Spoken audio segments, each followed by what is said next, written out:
Ce que dit François Chollet, c'est en psychologie, quand on mesure l'intelligence de quelqu'un avec un test de QI, enfin, une des techniques pour mesurer l'intelligence de quelqu'un, c'est le test de QI. Et un des prérequis du test de QI, c'est que la personne n'est pas préparée. Enfin, il y a un article, j'allais peut-être en parler à la fin pour dire les trucs que je recommande. Il y a un article écrit par François Chollet, qui est un ingénieur qui a principalement créé la librairie Keras, qu'utilisent toutes les personnes qui développent des réseaux de neurones en utilisant les librairies Google, enfin Keras, TensorFlow, et qui a écrit un article, c'est The Measure of Intelligence. Et il dit, en fait, l'intelligence, en fait, ce qu'il dit, c'est aujourd'hui, pour mesurer l'intelligence des programmes, ça serait intéressant de refaire une communication avec la psychologie. Aujourd'hui, comment on évalue la performance d'un programme ? Typiquement, toute la révolution de l'IA de ces dernières années, ça a été permis parce que on a développé des benchmarks, donc des collections de données qui ont permis de développer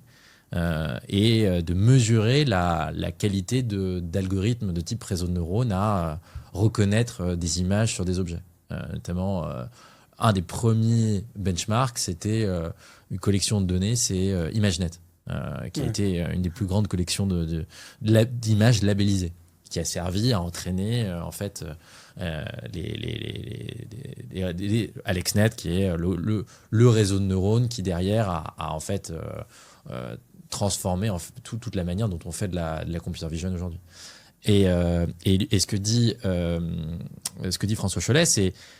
en psychologie, quand on mesure l'intelligence de quelqu'un avec un test de QI, enfin, une des techniques pour mesurer l'intelligence de quelqu'un, c'est le test de QI. Et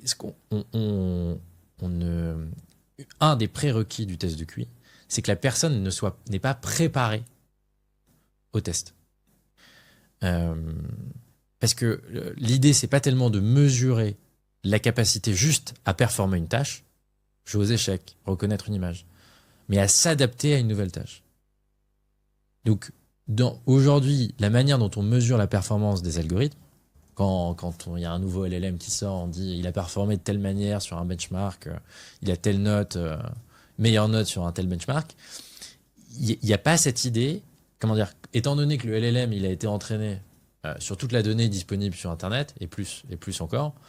puisqu'il y a toute la donnée faite annotée par des personnes, par des personnes physiques, eh bien, il y a un biais de préparation